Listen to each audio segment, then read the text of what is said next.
છોકરાઓને 15-17 વર્ષથી અમારા ફેમિલીમાં એવો રિવાજ છે કે છોકરાઓને આપણે એમ કહીએ ભાઈ અમે આવું કામ કર્યું અને આટલી મહેનત કરી, તમે કરો, કોઈ સાંભળવું નથી. કોઈ યંગસ્ટરને તમારી વાત સાંભળવી નથી, કોઈ ઇન્ટરેસ્ટ નથી અને સંભળાવતાય નહીં કદી પણ. સુખી થવું હોય તો ઈ પૂછે ને તો જવાબ આપવાનો, એને ઇંતજારી થાય ત્યારે તમે બધું પીરસી દો. એટલે અમે એમ કર્યું કે આને પ્રેક્ટિકલ કરાવીએ કે ભાઈ કેવી રીતે થાય, એ શું કરીએ કે એટલે એક આખું વાતાવરણ ફેમિલીમાં બનાવ્યું. અને 15 વર્ષ પહેલા મારો દીકરોને એ ખરે 5 યંગસ્ટરને મોકલ્યા હતા 5 જગ્યાએ કે 5 વીકનો પ્રોગ્રામ રાખવાનો. અને છોકરાઓને ખબર ન પડે, દાખલા તરીકે 15 વર્ષ પહેલા જ્યારે ગયા મારો દીકરોને, એ પાછી બુકમાં સ્ટોરી લખેલી છે.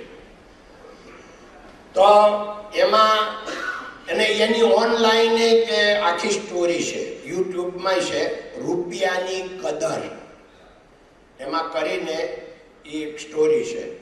તો 5 વીકમાં 6 કિલો વજન ઘટાડી દઈ આવ્યો હતો. અને ક્યાંય નામ નહીં આપવાનું કે કોનો દીકરો છો ક્યાંથી, હા ખોટું અમારા ફેમિલીમાં બોલવાનું નથી. એટલે સાચી સ્ટોરી કહેવાની, પણ કેવી નરોવા કુજરોવા જેવી.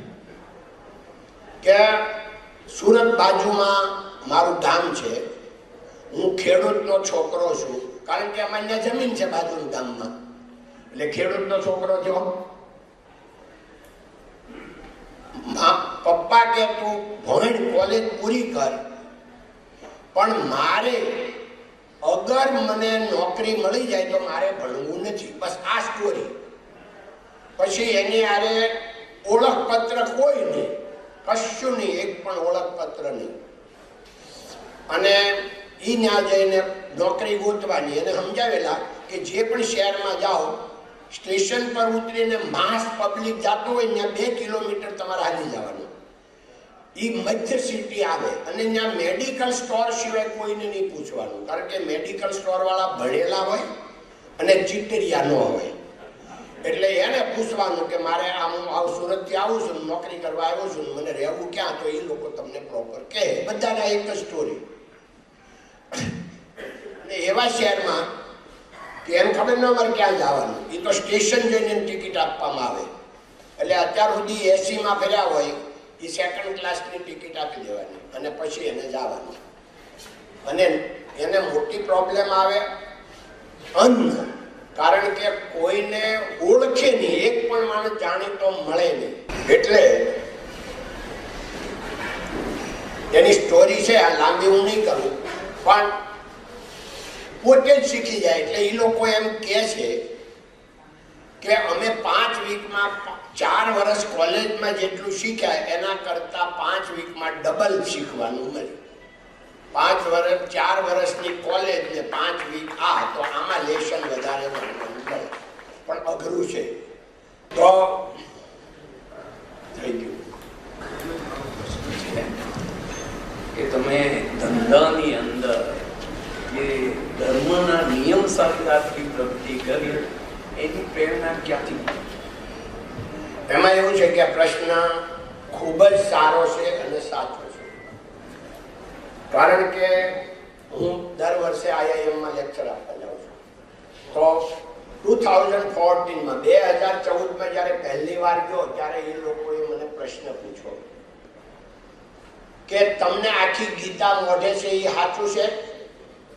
તો મેં કીધું હા, ગુજરાતીમાં છે.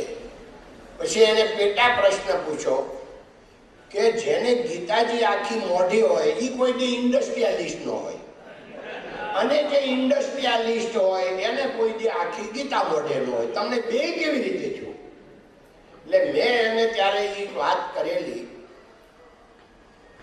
કે હું પૂર્વજન્મને માનું છું.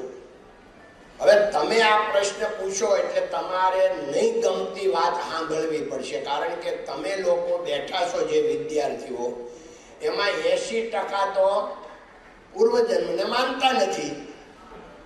એટલે હું માનું છું. કેમ? તો મેં કંઈ વાંચ્યું નથી, પ્રેક્ટિકલ મારા અનુભવ ઉપરથી.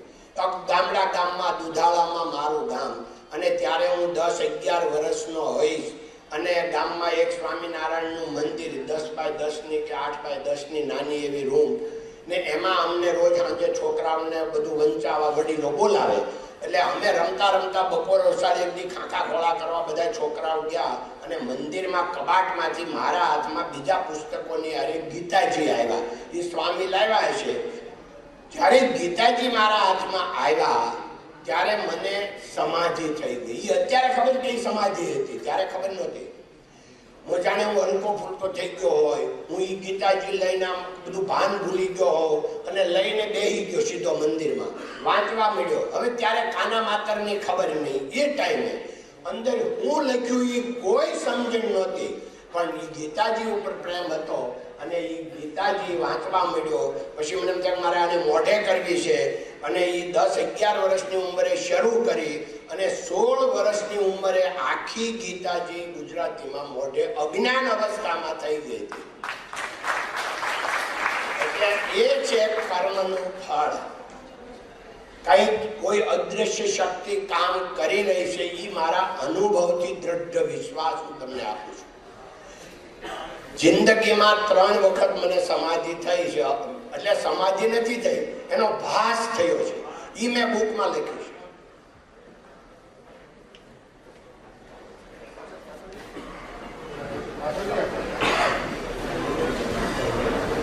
કાકા, આપે ધર્મની વાત કરી, બિઝનેસમાં એક ફેમિલીની પણ તમે વાત કરી. ફેમિલીને પકડીને આગળ જવું હોય તો મન મોટા નાના મોટા ખતરા, પ્રોબ્લેમ, ઇસ્યુ, ઈગો બધું ઘણું થતું હશે. એમાં આગળ કેવી રીતે જવું, એવું કોઈ દ્રષ્ટાંત આપીને કહો તો.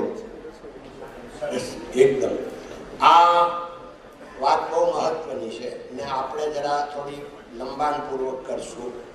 કારણ શું છે કે ફેમિલી માટે તો એક રાખવામાં કોણ કામ કરે? સ્વભાવ.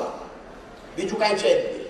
આપણું જીવન એટલે શું? સ્વભાવ. આપણો ભાવ પોતાનો સ્વભાવ. સ્વભાવને ઇંગ્લિશમાં શું કહેવાય? નેચર. ભગવાનને શું કહેવાય? નેચર.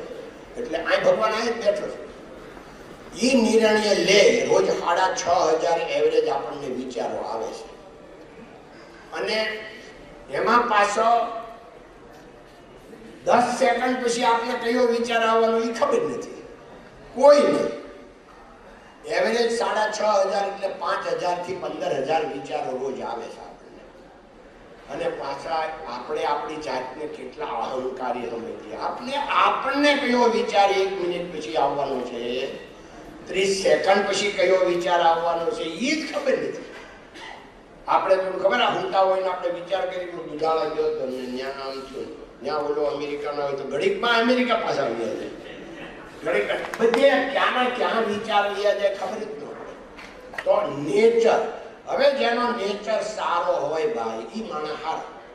જેનો નેચર સારો હોય એ કુટુંબને ભેગું રાખીએ કે ટૂંકમાં આ વાત. અને ફેમિલી ઉપર મારી આખી બુક છે.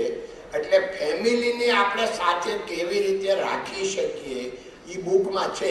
અને બુકમાં એક ઓલો ફોટો ભાઈ બતાવાય એમ છે નથી લાવ્યા?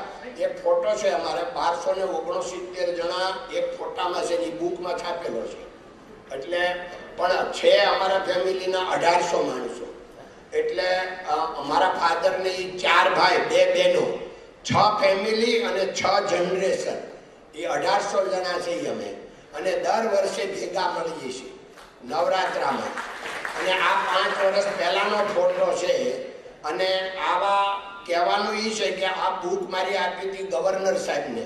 તો ગવર્નર સાહેબ કે મારે લાઈવ જોવું છે તમારા ફેમિલી ભેગું થાય તો ગયા નવરાત્રામાં ગવર્નર સાહેબ પણ અમારી ફેમિલી મિટિંગમાં આવ્યા હતા.